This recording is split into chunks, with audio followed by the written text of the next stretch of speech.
Hey there. What's up, YouTube? What's up, Flesh and Blood Nation? Are you guys excited that we're officially 5 years old? I'm excited. Heroes like Bolton and Prism are like old school now. And hey Levia there. Over there in the corner. What's up, YouTube? Oh gosh, hold What's on. Up, Flesh and Blood? I gotta turn that off. 5 years. 5 years of Flesh and Blood competitive play. And what have we learned? How far have we come? What do you guys do as your rituals for tournament prep during and before and even after the tournament? I personally, after the tournament, I'm a big fan of going to get a beer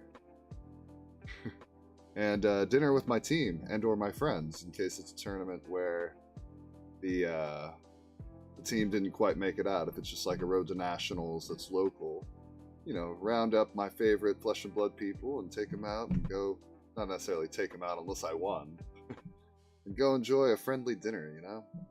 There's nothing quite like the after tournament meal shared with friends, talking about how you did, how things went wrong, how things went right. I'm a big fan of that. It's one of my favorite things in card games, actually, is that camaraderie around a nice, delicious meal after using your brain all day and running on fumes a lot of the times.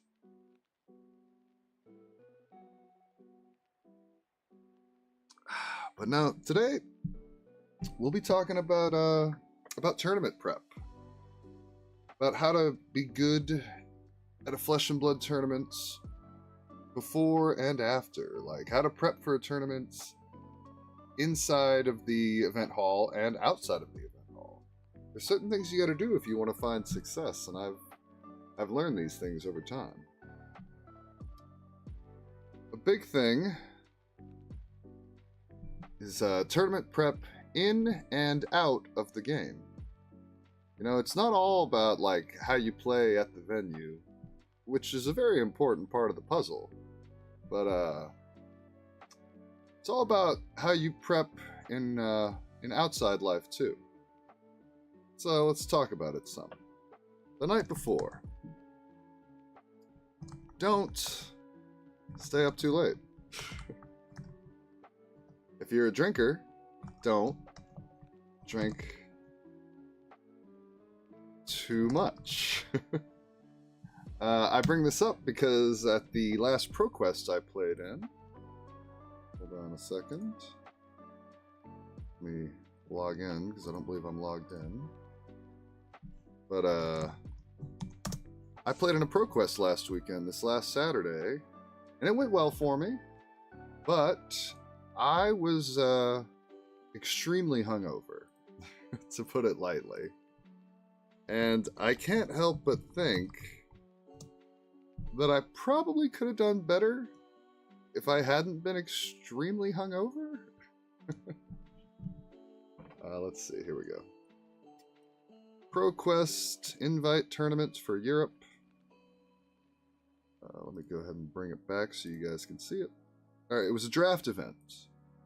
So I did one draft where I lost round one and then won the next two. And in the second draft, I lost round one again and won the next two. Now, this was a 20-person draft. I think there was 20 people exactly, so it wasn't exactly pods of 8. There was one pod of 8 and 2 pods of 6. I was in the 6-man pod both times, which drafting with a 6-man pod is a little interesting. It's you don't see as many cards, but you see the same cards multiple times more often. So you can kind of... It becomes a lot more important to wheel certain cards because you're going to wheel more cards, just the nature of having 2 less people in the pod. So that was an interesting experience. I definitely prefer an 8-man pod, as it turns out. But the big takeaway for me here was like I was hungover so bad. It wasn't good at this tournament.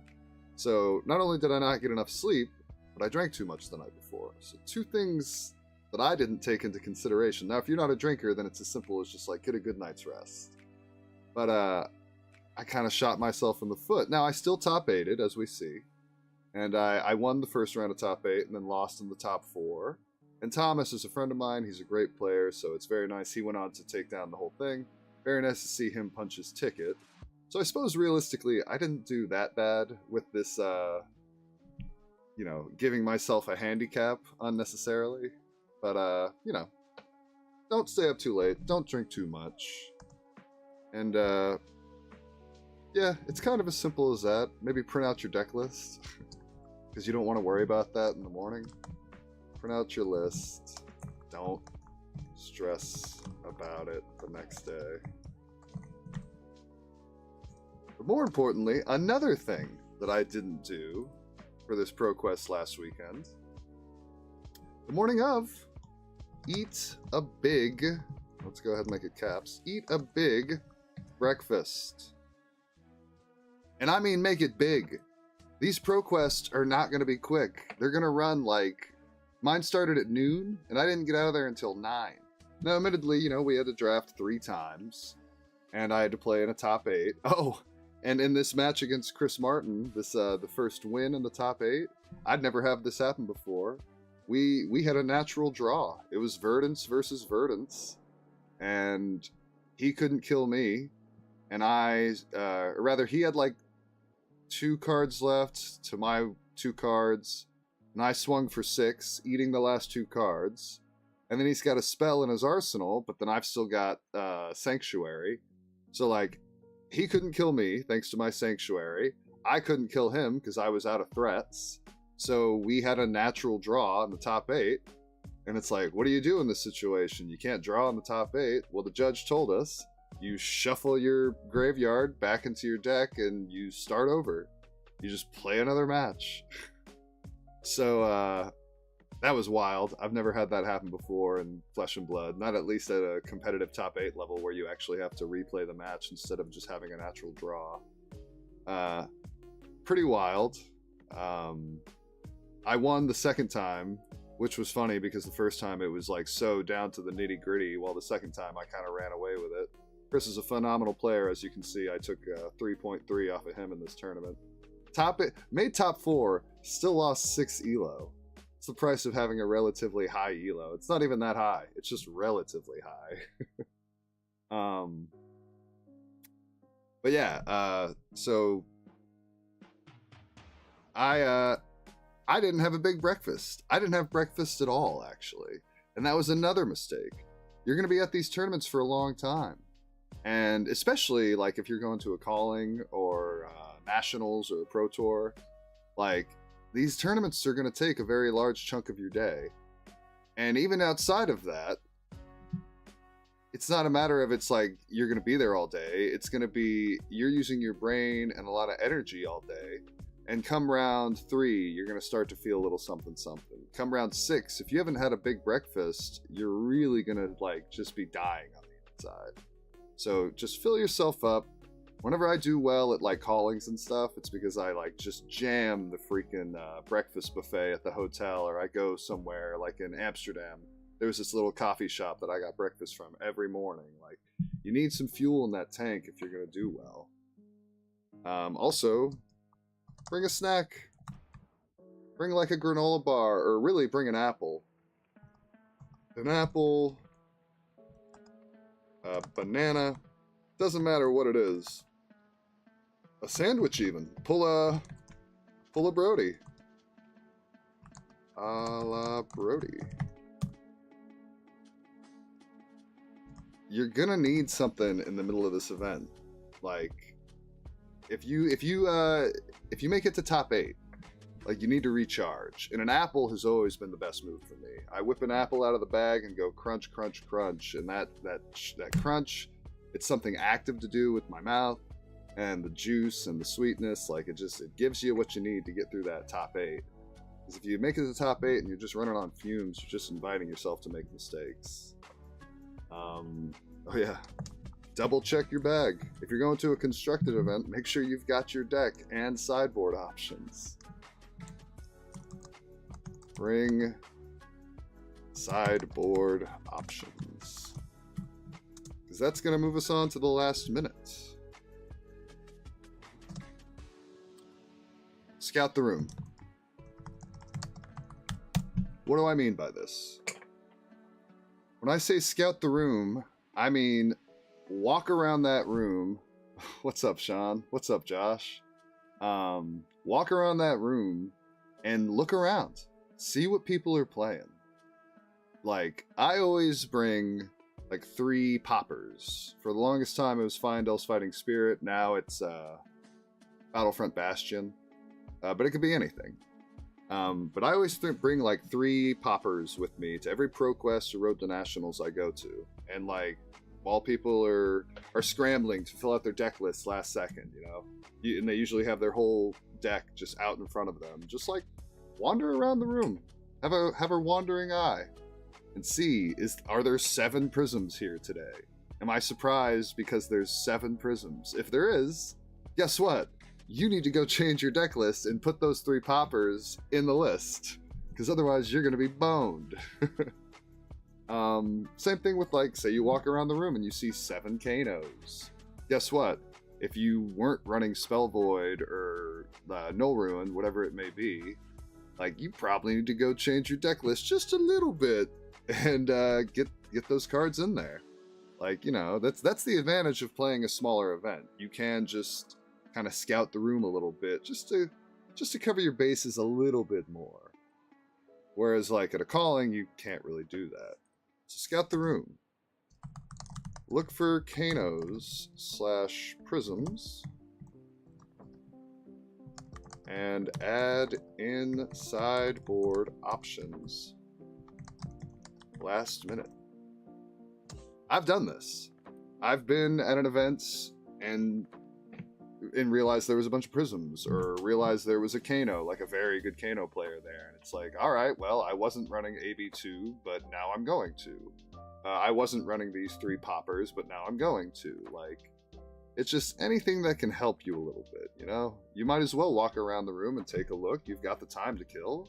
And if you aren't ready for some of the things you're seeing, last minute changes can really take your deck from, you know, unable to take advantage of the room as to something where you can actually kick some butt. So you really want to try and take advantage of that any way you can. Any other last minute advice I can give you?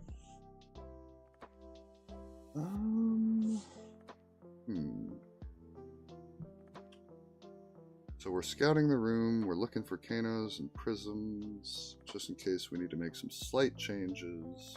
And those are really the only decks that you can make slight changes for, you know? Like, you can't really adapt to, oh, there's a bunch of brutes, or oh, there's a bunch of ninjas. I guess if you see a bunch of azaleas, you can put in, like, Warmonger's Diplomacy. That's something. I guess really you should be doing this the night before, but maybe double check your deck. Make sure there's nothing wrong with it. You don't want to be caught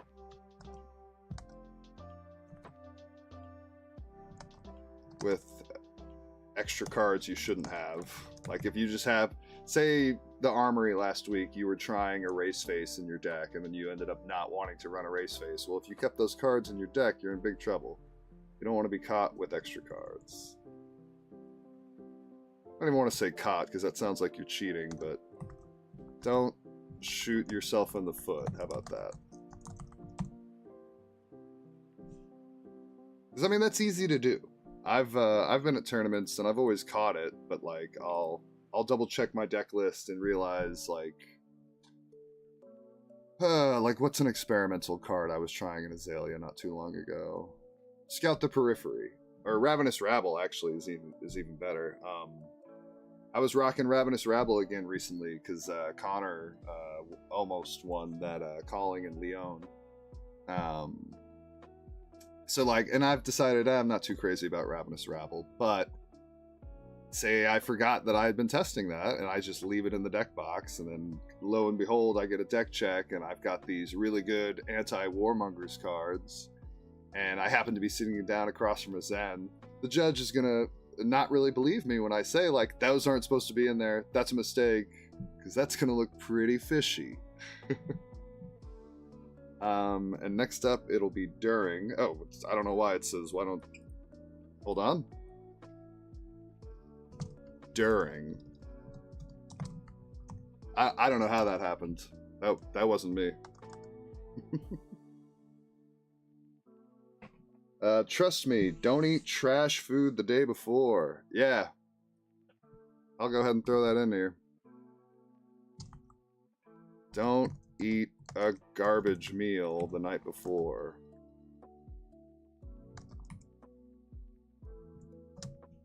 Because it's important. It's very important. Alright, and for why don't you look at me during,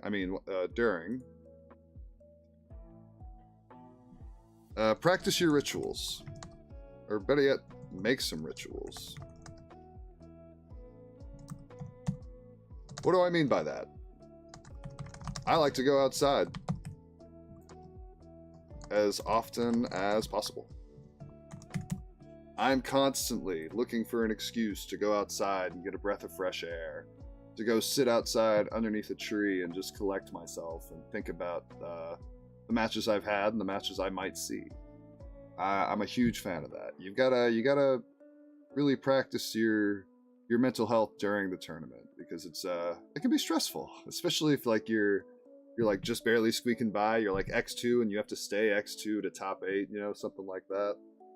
You gotta just find your center and keep it. I know Matt W, a lot of you out there probably know about Matt W.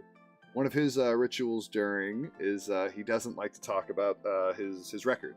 If you walk up to Matt during a tournament, unless he's like, I don't know, just getting absolutely wrecked, maybe he'll talk to you about it then. But at the very least, if he's doing well, if you walk up and ask like, hey, how many wins, how many losses, like, he's not going to talk to you about it. He doesn't like to do that. That's one of his rituals. He likes to just, you know, not talk about that. He'll talk to you about anything else, but he doesn't want to talk about his record during the event, and that's just his prerogative. I like to try and, that's part of the reason I like Azalea so much. If I can finish a match before the end of time and still have like 10 minutes left to spare, I like to go outside for 5 of those minutes and just collect my thoughts. So, you know, just make some rituals. Maybe your ritual is just walking around and watching other people play. Get an idea of what you might see in your next match. This is probably a better use of your time, so I'll go ahead and just type this in there, but... Walk around. See what the top tables look like and what you might be playing next.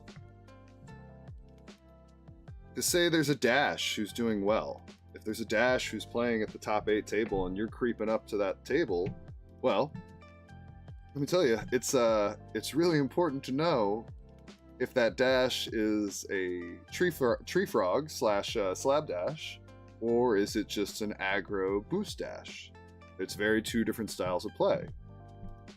So if you can walk up and see that, well, that's going to do a lot for you. SOS says, find the person who's running 9, count your blessings. That's true.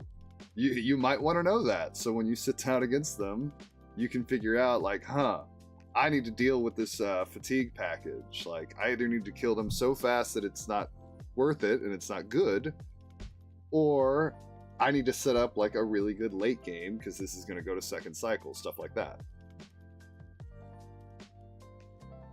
I almost passed out during the Battle Hardened here in Brazil because of a garbage meal. Yeah, it's really important what you put into your body. It's really important what you put into your body. What other rituals do I have during? Check in on pals. Check in on pals. If you're a solo dolo at the tournament,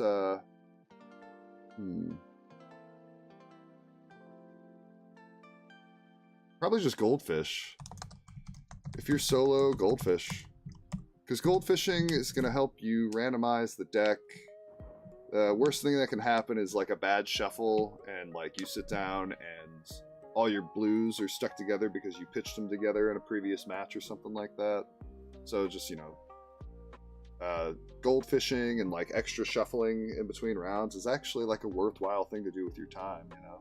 Again, I'm a big fan of going outside, getting a breath of fresh air, sitting under a tree, chatting with people. It's usually a great time to chat, is go outside and chat with people. Going along hand in hand with walk around, see what the top tables look like. When you go outside, if you do go outside, chat with people. You know, ask people how their last games went. If you find out that someone is running like Pummel in a deck that they wouldn't typically be running Pummel in, because they tell you about how awesome it was when they pummeled this guy in the last match. Well, now when you sit down across from them, you can think like, he might pummel me. It's very easy to in the heat of the moment of a conversation to like show the tricks that you might be otherwise tricking people with to someone who is now privy to that information when you sit down across from them. I've done it. A lot of people have done it. I remember telling somebody about I went Snatch, Razor Reflex into Snatch as Fi. And I was telling somebody about it, and he's like, you run Razor. I'm like, shit! now it won't be a surprise. Luckily with Fi, it was like, if you block around it, it's good for me anyways, so it wasn't that big of a deal. But still, it's like, try not to share your secrets, but also try to get your opponents to share their secrets with you, if that makes sense.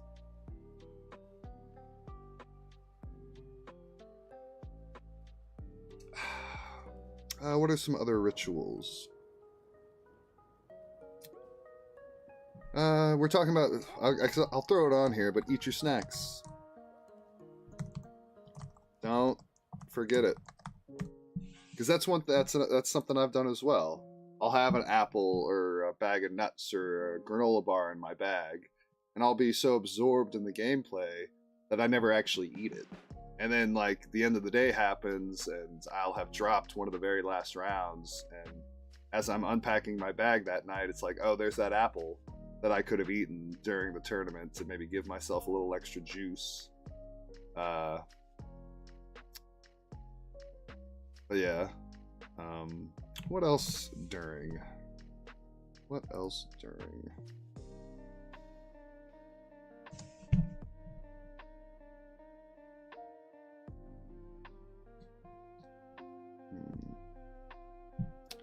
Chatting with pals, going outside, walking around.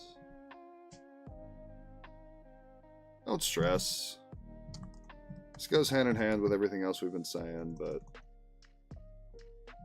don't stress.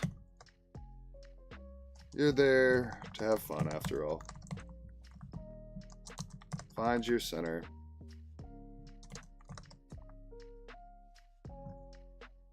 And stay sharp. Simple as that, really. What about you guys? Does anybody have any rituals that they want to share? Like, what are things you do during a tournament to kind of stay on the top of your game? Like, you know, like I said, I like to go outside. I like to chat with people. And I like to remind myself of, like, what's working, what's not working in a game. In case, like, perhaps a sideboard option in testing isn't really paying off in the live match. Well, I like to think about that. I like to maybe change it if need be. I've made slight changes on the fly in a tournament before. I've played tournaments where I haven't made a sideboard guide and I just kind of do everything off of feel. Don't do that, by the way. Make a sideboard guide. We could probably go ahead and say that up here in the night before.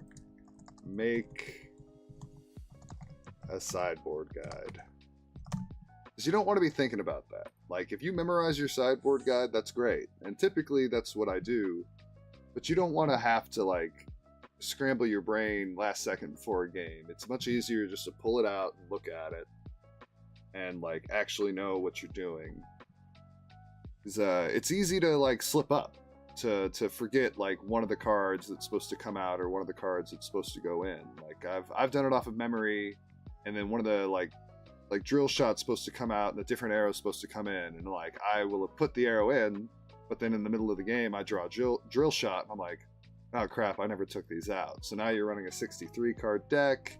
These arrows are probably not that good in that matchup, so it's like, it's easy to make those little slip-ups. So just make a guide. It's so simple just to pull it out, look at it, make the changes with no mistakes, and have to not rack your brain when you shouldn't be. You know, you want to rack your brain in the game, not before the game, and just stress yourself out unnecessarily. Makes no sense.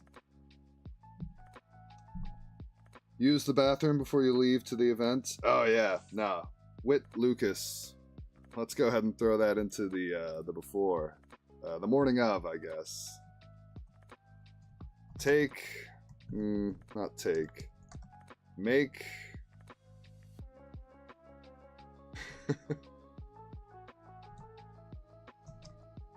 Use the restroom. I'm trying to think of what's the least gross way I can say this. Use the restroom. Use the restroom.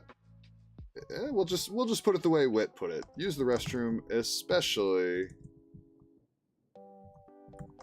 if it's a numero dos. Because, I mean, there's going to be bathrooms at the event hall. But, I mean, this is a great point. If you can get your business taken care of in the apartment or at your house before you go to the event hall, like, it's just so much easier. You won't have to stress about a line. You won't have to stress about a bathroom being, like, extra gross. That's one thing, man. Like, I love the LGS, but, yeah, and for the most part, actually, they've been fine. But every once in a blue moon, I'll go to an LGS and the bathroom is just, like, wrecked. It's just in rough shape. And it's like, luckily, I usually take care of my business the morning of, so I only really go in there to take a leak. But, you know, if you're in that situation, sometimes it can be not a pleasant one to have to deal with. So, great point, Whit. I thank you for that. Use the bathroom before you leave, because you don't want to have to deal with that.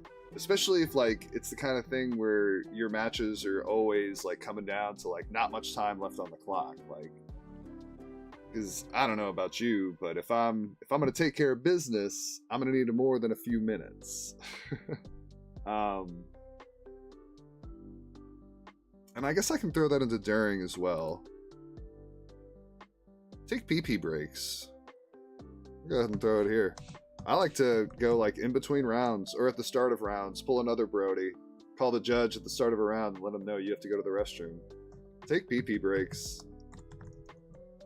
You don't want to be sitting at a match, like, just having to shimmy and shake because your bladder is about to explode. Like, take a pee-pee break. It's well worth your time. I always write notes about the good and bad of the match between rounds. I read previous rounds and make notes for my upcoming rounds. Oh, okay. I like that. Sean, you can pop anywhere? Are you into pop locking and dropping it? Oh, poo. I see.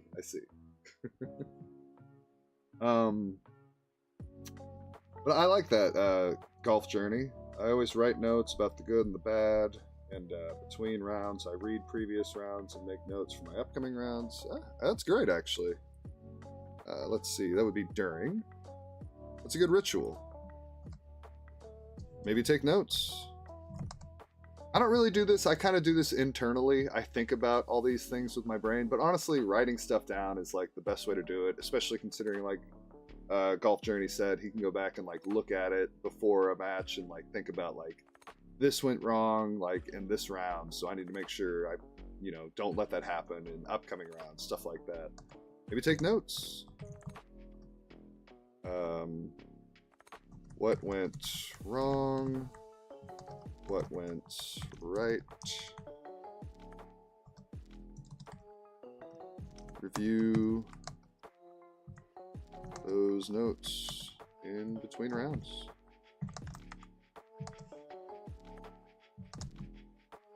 It's a great idea, you know?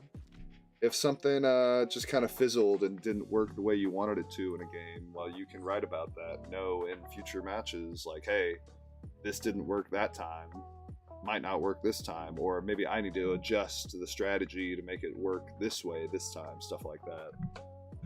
I think that's a great point. For the love of God, use deodorant before you leave.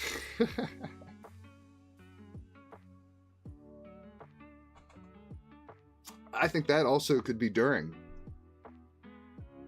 Oh yeah, did I not put that into the morning of? Morning of, before you even eat a big breakfast. Take a shower. I don't know if you guys are morning showers out there, but a morning shower to start off like nice and refreshed and clean, you're gonna sweat during the event. I'm not even that heavy of a sweater, but I sweat during these events. It's just, I don't know, something about playing a competitive card game brings it out of you. So yeah, take a shower. You're gonna sweat during the event. Use deodorant.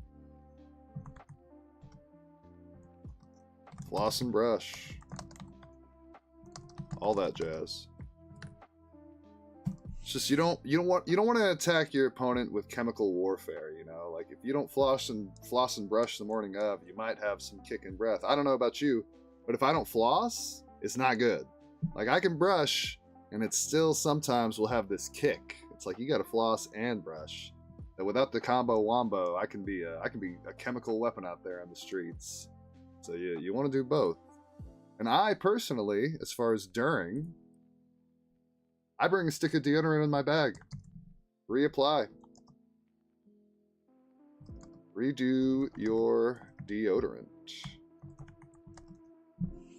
Because I know after like, you know, that 6th round, my deodorant is starting to become compromised. I have to like, I gotta break that stuff out of the bag and stick it right back on. Because it, you know, you just don't want to be that chemical warfare opponent, you know? I've played them. And it's just like, I'll tell you, the whole match I'm sitting there thinking like, I can't wait to get out of here. Like, let me beat Stinky real quick and vamoose, because this is an unpleasant experience. And again, it doesn't happen too often, but every once in a blue moon, not great. So yeah, please, you know, just these little things, and they're gonna make you feel better. Like, I don't know about you, but like I've rolled out of bed and just drove up to a tournament before, like not had enough time to take a quick shower, and like I feel grungy, you know, like it just I get to a point where it's just like I need to get out of here and clean myself up. Like you start thinking less about the game and more about how you feel so grungy, or at least I do. So yeah, just these little things will add up and they'll pay dividends.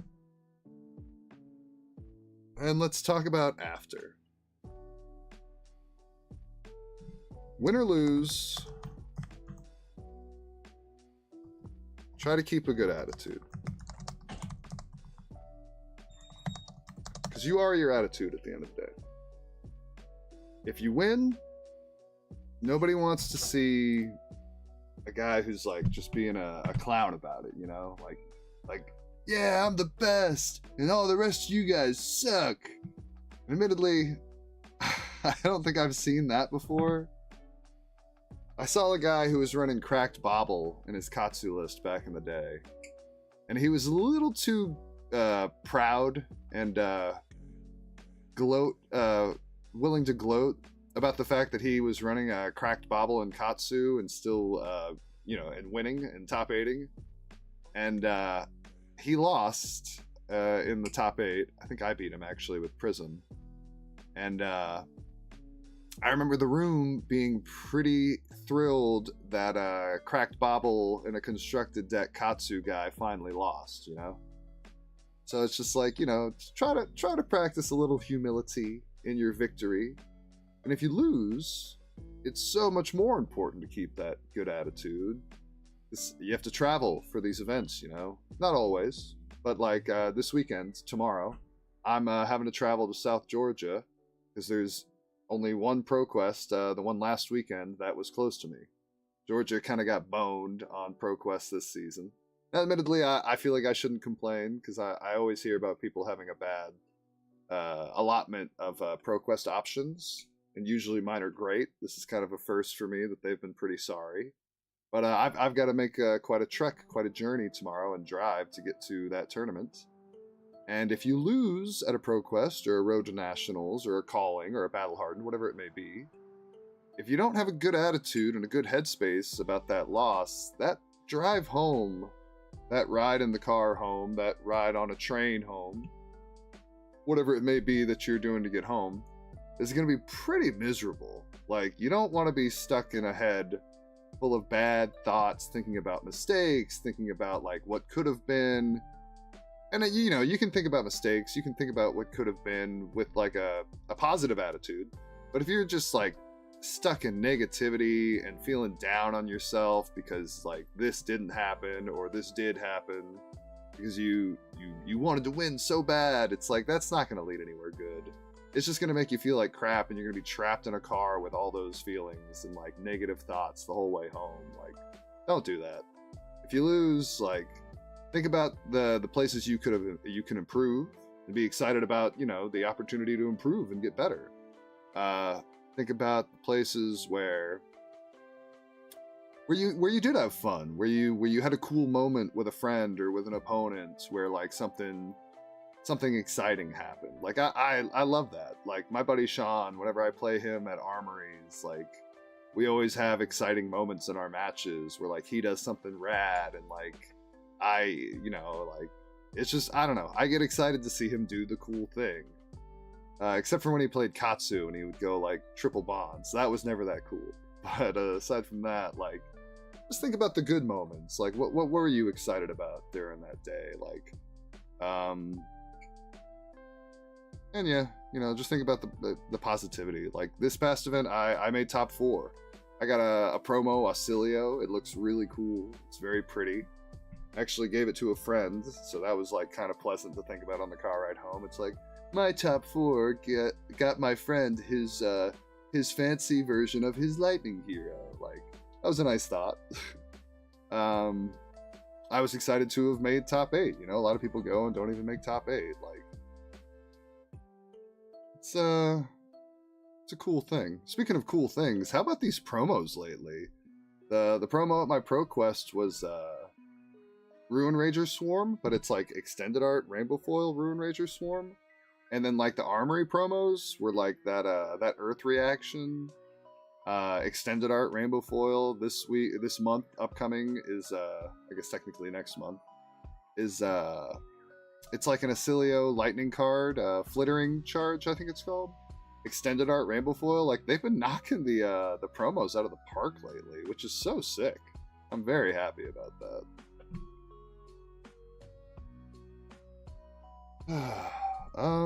What else after? What else is a good rule of thumb for after the tournaments?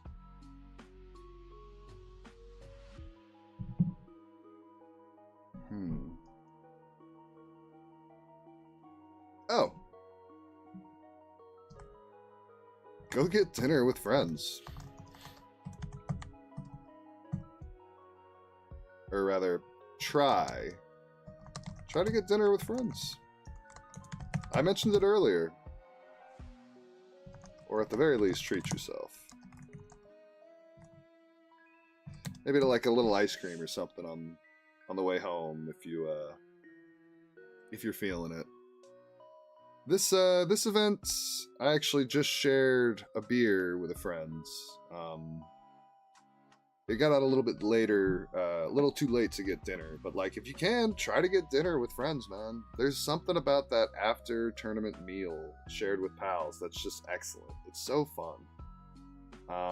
And if you can't do that, you know, treat yourself. Go home and have a beer. Maybe get like a Frosty on the way home. You know, a little something to cap your night off nice. You know.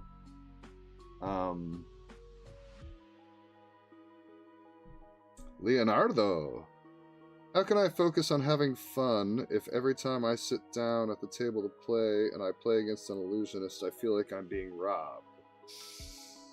Well, I mean, at the end of the day, this is a game where there are heroes that have a harder time than other heroes. Like, that's part of the package, so you kind of have to accept that.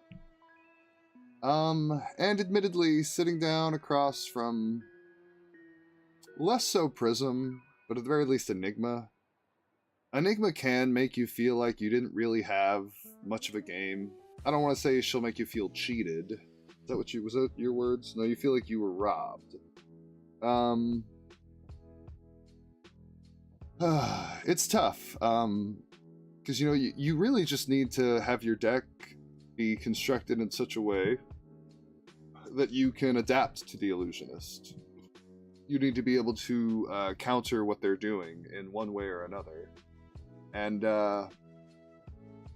if you're playing a deck that can't do that, then you kind of just have to bite the bullet. Like, if you're a warrior and you sit down across from an Enigma and you're like the kind of warrior that just doesn't have a chance into that, like, I guess basically everything but Bolton, or maybe Dory, I guess, Dory and Bolton, but like if you're Kasai and you sit down across from Enigma, well, that's a pretty rough match. That might be out of your wheelhouse to win, and at that point you might just want to concede. Like, I hate to say that because I don't think you should ever concede, but if it's the kind of match that's just going to drain your happiness and make you feel like you were robbed, then you might just be like, oh, you got this one, bud, and just kind of move on. I hate that, though, because like I feel like you can win any game in Flesh and Blood, but at the same time, I used to play Illusionist, and I know how bad some of those matchups are. I still think about that Arachne beating Dromai on stream, though, but I think in reality that Dromai should have won. Like, they just made a lot of mistakes and kind of let the Arachne get there. So, I mean, that's a tough question to answer. How can you focus on having fun if every time you sit down at the table to play against an illusionist, I feel like I'm being robbed? Well, you have to adapt. Put simply, you need to build your deck in such a way that you can actually fight that illusionist matchup, or you need to change to a deck that can. If you're fighting in a meta that's just chock full of illusionists, and you need to switch decks to something that can take on illusionist. I know that's not the best answer, but it's kind of what you have to do. Like, I was the problem. I was a Prism main, and then I didn't vibe with Dromai, and I didn't want to lose to Dromai, so what did I play? I played 5. Like, I always pick like a deck that I don't want to lose to, and then I find out what's the best at beating that, and I just play that deck. So like, whatever's the best at crushing illusionist, you might want to look at that deck and think about building it. Especially if it's actually good, you know? Like, Enigma is very good right now, so you should probably think about like what beats up on Enigma. I might, if it's feasible for you, you might want to build that. Otherwise, you kind of just have to accept that it's not a good match for you, and either you need to just concede so you don't have to suffer through it, or you have to just, you know, put as many silver bullets into the deck that you can manage and just hope that you get lucky and you beat them off of the back of your silver bullets, or them just drawing really poorly, stuff like that. Rafa! What's up, Rafa? By enjoying your cards and your binders after it. Yeah, that's true.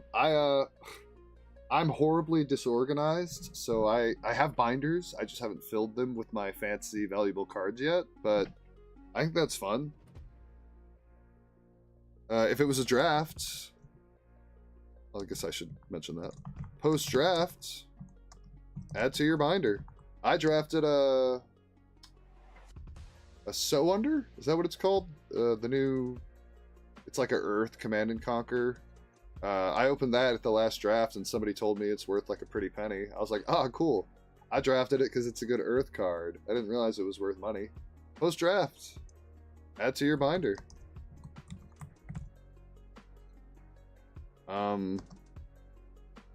If CC, try to trade. That's one thing I feel like I'm missing out on this game, actually. I'd like to have a binder of all my fancy cards so that I can engage in trading, you know? I see people often break out their binder after an armory or after a Road to Nationals, and they'll, like, trade cards with other players. But I just don't do that. Like,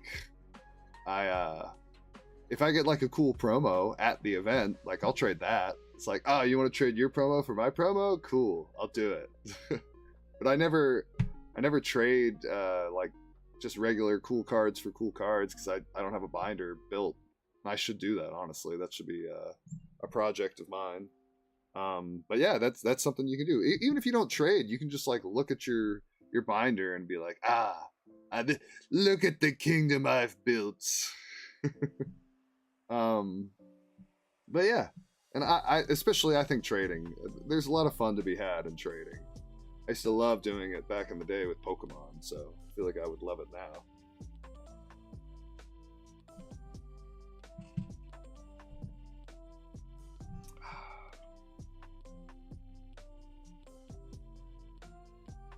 That's it. My friend comes from nowhere to humiliate me for collecting some cards.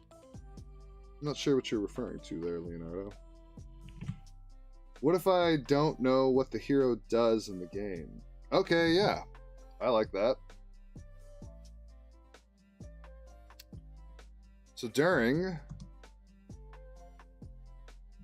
try to be...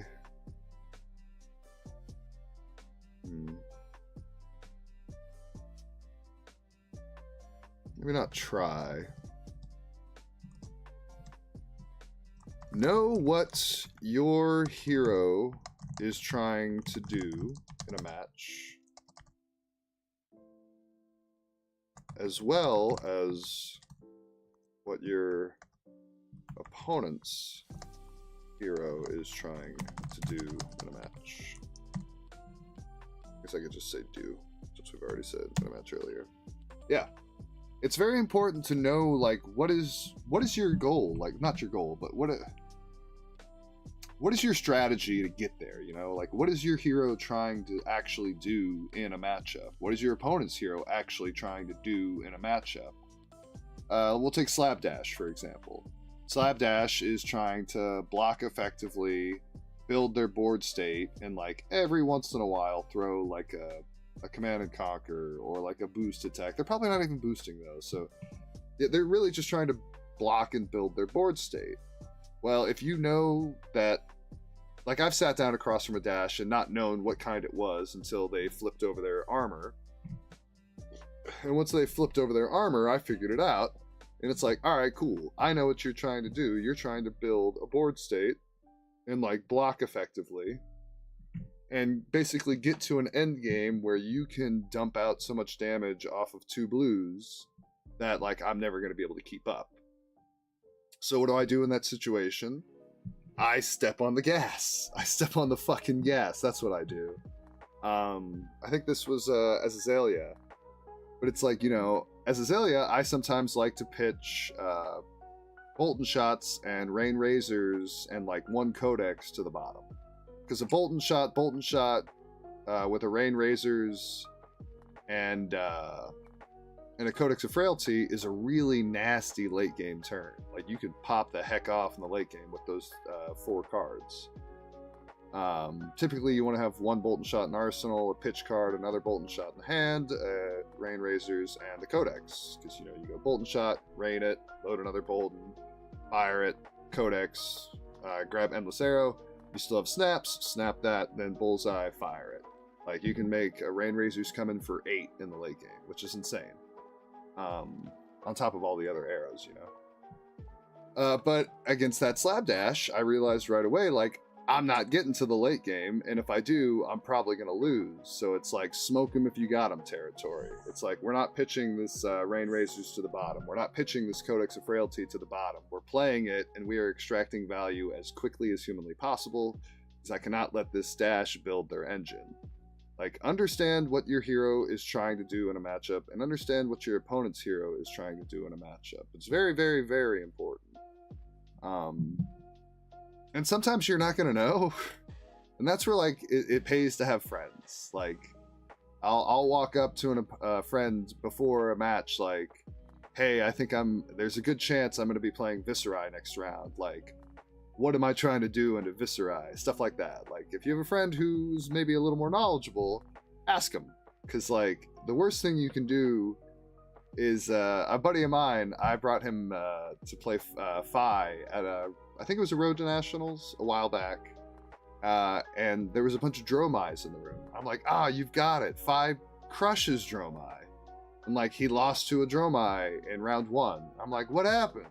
He's like, well, I wasn't killing the dragons. And I was like, what? You weren't killing the dragons? This hero who's better at killing dragons than any other hero? And you just weren't doing it? He's like, yeah, I didn't know I was supposed to. It's like, well, I didn't specifically tell him, like, kill every dragon that comes on the field. So without that knowledge, it's like, it's easy to just go face, and then all of a sudden you're overwhelmed by dragons. So it's just like, know your role in the matchup. And if it helps even more so to know, well, it helps doubly to know, like, also what is your opponent's role and what are they trying to do too.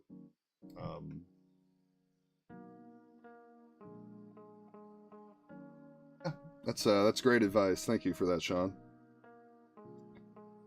I've played as a predator, and I think that means assassin, and an illusionist. I take the biggest turn possible, and then I get 2 cards for 9, 2 cards for 10 in the face. That sounds like Prism a little bit. I guess it could be Enigma too, though, because she has going and access. Well, if you are playing assassin traditionally has a terrible time into illusionist. So that, I think that just kind of comes with the territory, unfortunately. Yeah, that's just kind of a bad matchup to catch.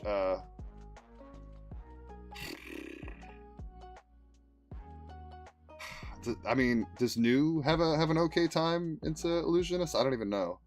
I don't know enough about assassin to be giving enough advice on that, to be honest.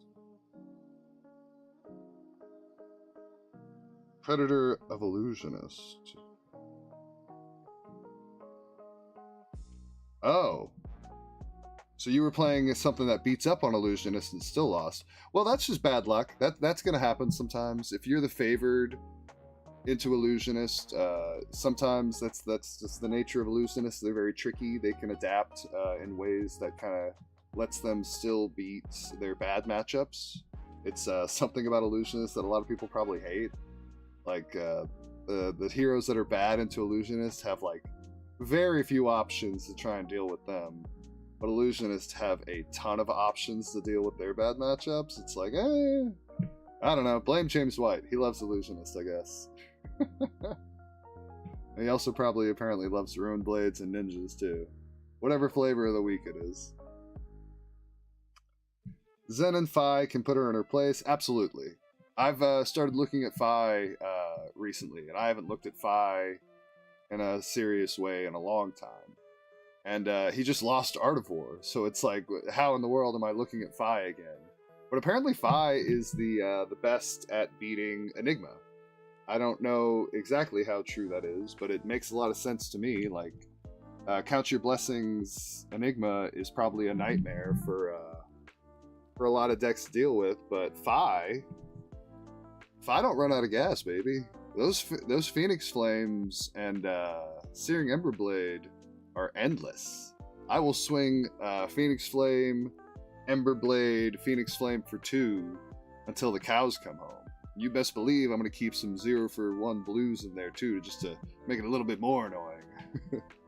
But yeah, Fi doesn't run out of gas. Oh, I guess they have access to that thing that banishes a card in graveyard to your banish zone. So they can take one of your Phoenix Flames, but now we're not banishing them anymore because we don't have Art of War, so yeah, no, you'd be fine. You'll be fine. But no, Fi in theory should have a great time into Enigma. Like he's very consistent. He's relatively pretty explosive, and his late game is some of the best in the game. Like Phoenix Flame into Emberblade into Phoenix Flame is like really quite good. And I wouldn't know about Zen. I saw that a couple of Zens won some ProQuest, but I haven't really paid too much attention to it. I think it's a Tiger version of Zen, which is really exciting. I like that a lot. Never drink anything with ice. You don't know the quality of the water they made the ice from. My dad always says that. All right, Murillo. I don't like iced like soda or water. I mean, I guess if I'm in a restaurant, but like I don't ever put ice in my water bottles before I fill them at tournaments. Oh, that's something I should put into the morning of. We're gonna go ahead and put it here before the eat a big breakfast. Or actually, before bring a snack. Pack water. Make it caps. 'Cause let me tell you, there's nothing like... my T key is giving me trouble right now. Pack water. Because there is nothing like running out of water at an event when you really need it. Now, admittedly, I always bring 2 bottles. My flesh and blood bottle, and then just like a big plastic bottle. And admittedly, most places you play are going to have like a water fountain or some kind of refill station. It's like you should be able to refill your bottle if you only bring 1. But I've played some tournaments where they have not had refill stations, or they were like portable ones that would run out of water after a certain point. So it's just like, you know, you always want to be prepared. Last thing you want to do is like just suffering in round 7, 8, 9 because you didn't bring enough water. So like just pack water. Bring a couple bottles. It'll be in your best interest. Unless you're a strictly soda drinker, in that case I guess bring soda, but don't do that. Bring water.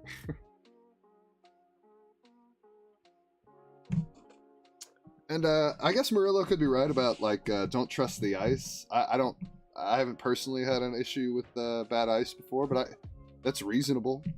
You know, you could get some bad ice, and last thing you want to do is have a food poisoning incident. That would suck. You're 15 minutes late because you can't get off the can.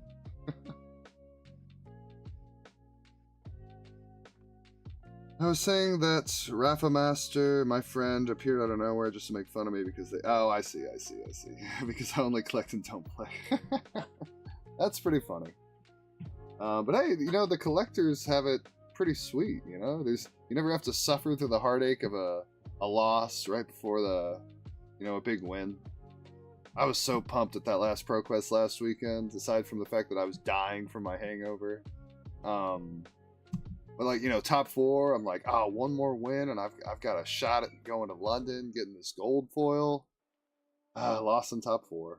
Oh well, better than not even making top 8. What up, Emery? I said the beard is looking nice. I'm actually probably gonna shave it like tomorrow morning, but it is getting awfully scraggly.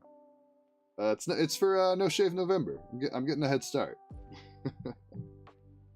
Vi is the best at beating Count Your Blessings Enigma due to its Phoenix Loop. Yeah, that makes a lot of sense.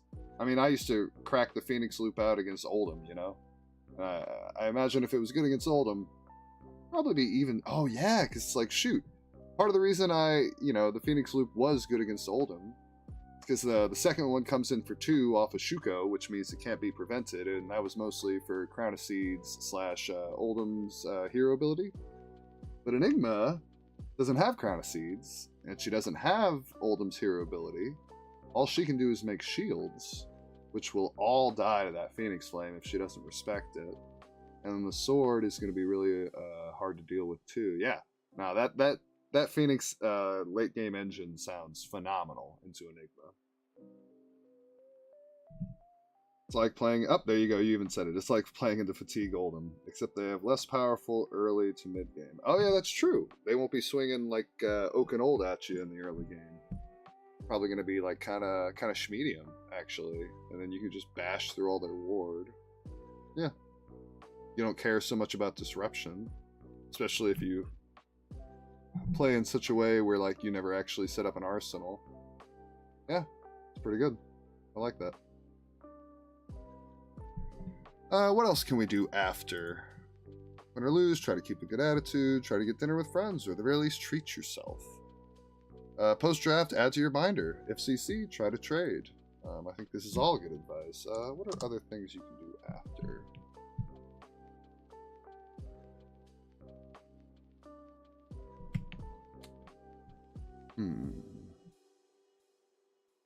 Well...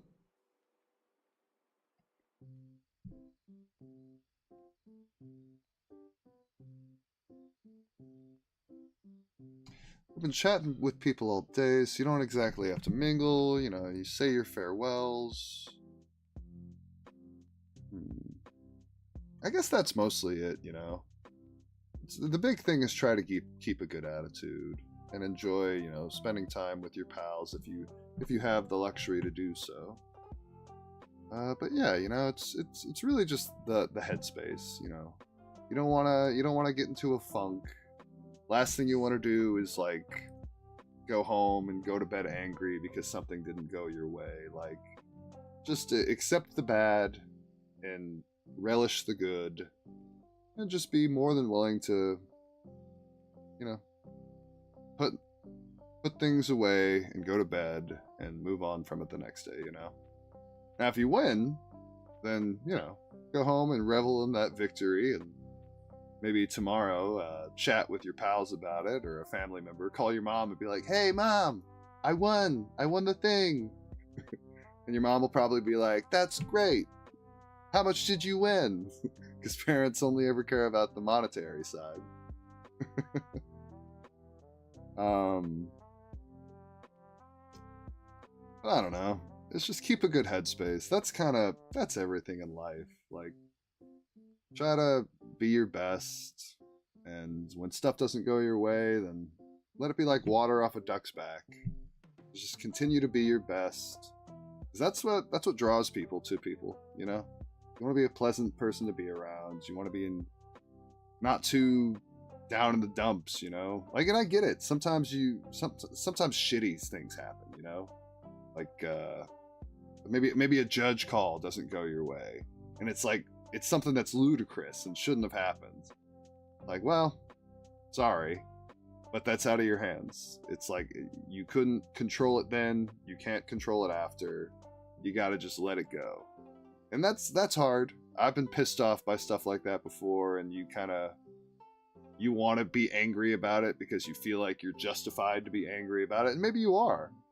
But that anger isn't going to help you. It's not going to make you feel better. It's really going to make you feel worse. And it's like, if it's justified anger, then be angry about it, stew in it for a little bit. But like, eventually you just got to let it go. Like, there's nothing more powerful than letting go of something that sucks. Like, something that sucks and is terrible for you. Best thing you can do is like, just let it go and move on from it. Because there's some power in like just removing the power from something else like that. Because there's nothing you can do about it. Like, what are you gonna do? Are you gonna badmouth that judge? Are you gonna try to like punch him and ruin all of your future competitive chances because you're a hothead? Because you're a little bit of a crazy person? Like, no. Like, just let it go. And in the future, try to set yourself up in such a way that that can't happen to you. And again, it's impossible to make yourself foolproof. Like, a bad call might happen. Somebody might cheat you, and you don't catch it on the fly. Like, buddy of mine at the Calling in Tampa, he made day 2, and he found out at the end of the day, before he was going to bed, that instead of being 6-2, he was actually 5-3, because someone told him they were going to report the match after their game, and he rushed off to the bathroom to go number 2. And that person reported that they had won when they actually lost. And it's like, it's too late at that point, you know? Like, if he had caught it during the next round, he could have had a judge fix it and maybe even investigate the guy to see if he did it nefariously. It could have been an accident. Simple as that. It could have been an accident. But if it was nefarious, like, there's no way to know. There's no way to fix it, because after the next round, if you miss it, it's too late, you know? So like, that's something crappy that happened to my friend, and instead of making day 2 of the Calling, he has to play the Battle Hardened instead because of someone reporting that they had won when they had lost. And that's pretty crappy, you know? That's the kind of thing that can really drag you down and kind of bum you out. But at the end of the day, there's nothing you can do about it. You can cry and moan to a judge the next day, but there's nothing they can do about it. It's like, you just got to let it go and move on and try to play your best. And put yourself in situations in the future where it won't happen again. Like, I'm pretty good about, like, maybe I don't always report my win right away, but I do always check before, like, the next round Like, was this reported as a win? Was this reported as a loss? Like, you just got to make sure it's correct, because like nobody's gonna have your back as well as you have your back. And now, luckily, you know, I've made a lot of friends in this game, so I've been blessed that there have been people who have had my back in situations that felt like it was impossible. Like Vero, catching that judge and being like, "Hey, Will won that last round on stream. This happened, and I was like, "Well, too late now. I lost, even though I technically won." And the judges fixed it. They're like, "Hey, your last loss is now a win." And that only happened because I had a friend watching my back. But like, that's not really gonna happen. Like, you need to watch your own back. It's like, just double check your wins and your losses after rounds to make sure that they're accurate. Last thing you want to do is win a match and be on your way to a top 8, and then you look and like Johnny Tsunami reported that he beat you when really you 40-0'd him. It's like that'll really screw up your day, so just do your best to stay on top of that, basically.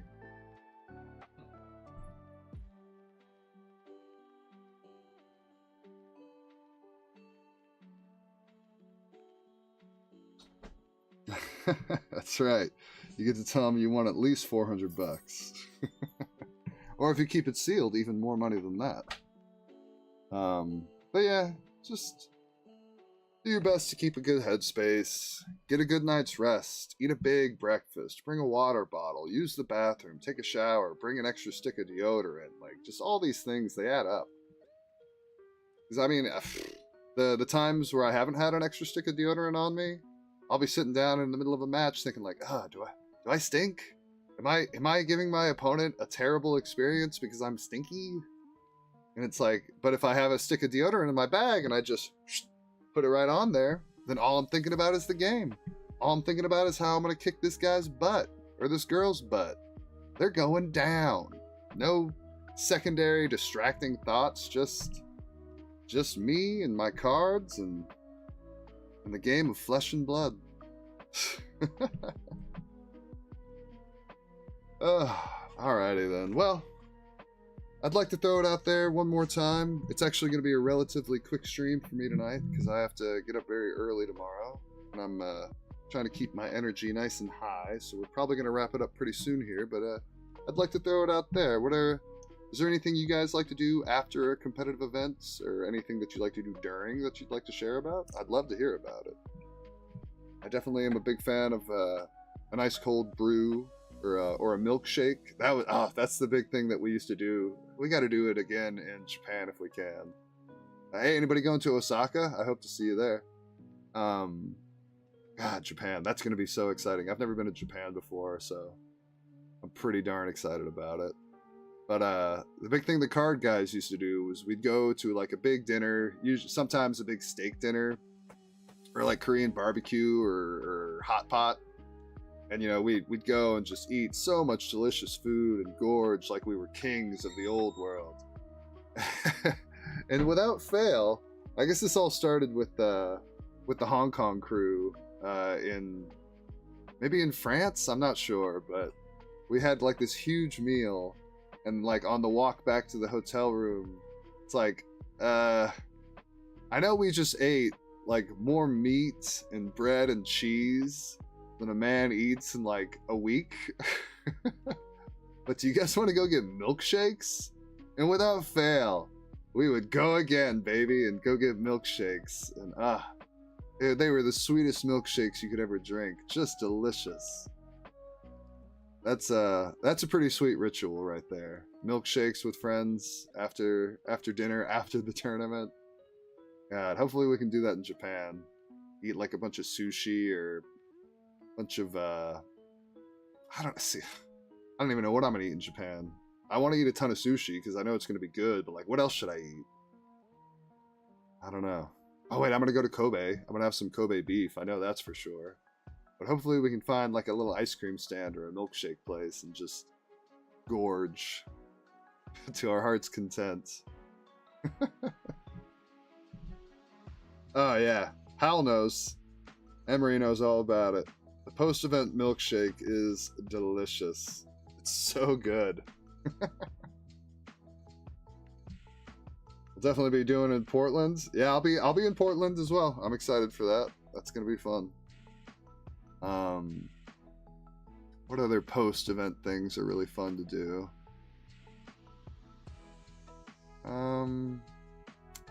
It's funny, the more you play Flesh and Blood and the more you've lived through bad beats, like I like listening to a good bad beat story. So like, you know, just chatting with a friend after the event about what went wrong with a certain game. But it needs to be like either something that was like truly exciting or like someone who's a good pal of mine. Because like once you hear enough bad beat stories, it's like you get kind of sick of hearing them. So that's something that kind of needs to come from like a pal, or it needs to be like the best bad beat story you ever told. So yeah, that was kind of like a double-edged sword. Sometimes it's great, sometimes it's something I want no part of.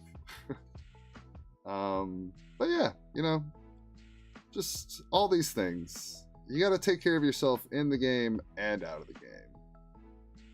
Like, and stay sharp during the game. It's so easy to kind of like rest on, I don't know, laziness, I guess, and make a mistake in a game that you probably would have won if you hadn't, you know? Like, just stay sharp.